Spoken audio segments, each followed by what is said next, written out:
when you stand together, you have more power. And so, we need to kind of consolidate and, stand strong.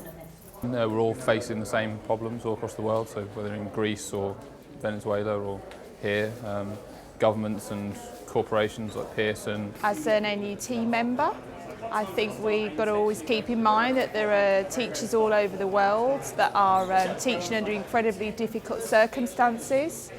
There are children who are denied education, and yet teachers are out there fighting for it, fighting for the right for every child to have an education. I know the NUT are involved in the Steve Sinnott campaign, which is to basically put pressure on governments to make sure that every child around the world is entitled to education. So I think there's a lot to be done, and I think the NUT can play a really fundamental part in driving policy, talking to governments and being involved in pushing for the right for every child around the world to have an entitlement to education.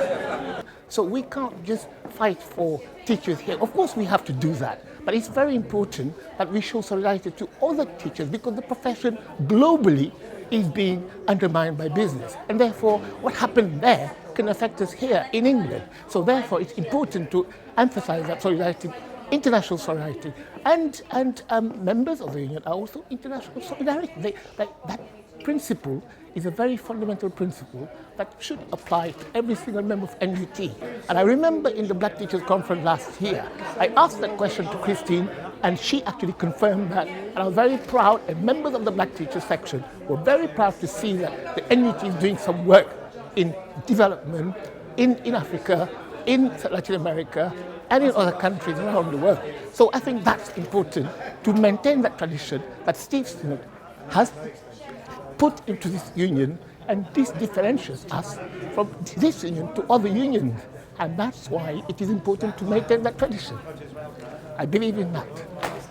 I think it's really important that we get lessons from all around the world to help us improve the education system, and not just follow lessons from just one part or another. We need to make sure that all teachers stand together, not just from one place or another. We need to make sure that we're all together, we're on the same page, and that all children have the same education no matter where they're from. It just seems that there's been a huge jump in the Pearson programme recently. I mean, I teach abacus at the moment, which I absolutely hate, because I've got some children who just can't keep up with the abacus scheme at the moment because they're at completely different levels.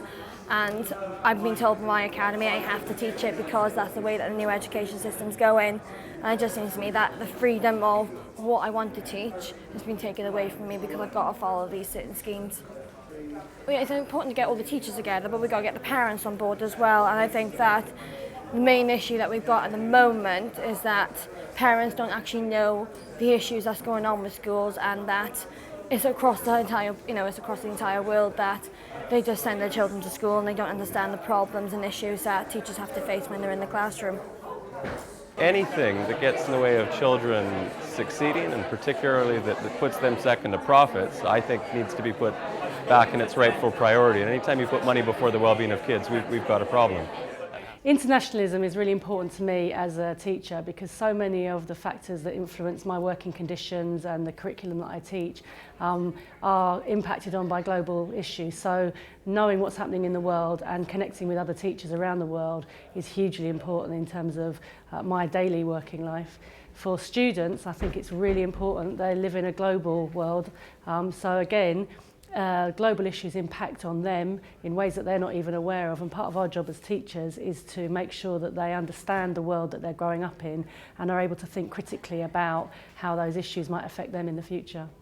To fight organised money, you need to have organised labour, and since we are fighting germ and they are there to take education and turn it into a commodity, and what's happening in the global south, or whether it's in Sweden or in Europe or in America, like with charter schools, their fight is our fight. And if we are going to get rid of Pearsons, we need to be able to stop them everywhere, not just in the UK, or to expand the slogan, an injury to one is an injury to all, hence the need for international solidarity. En tant que prof, en tant que travailler dans l'éducation nationale, on doit avoir qu'une vision, aider les enfants dans leur éducation, partager différentes cultures, Je trouve qu'on ne doit pas, même si la politique est très importante, je pense que le rôle principal de prof, c'est d'éduquer les enfants, peu importe leur origine, peu importe leur situation familiale, peu importe d'où ils viennent, quoi.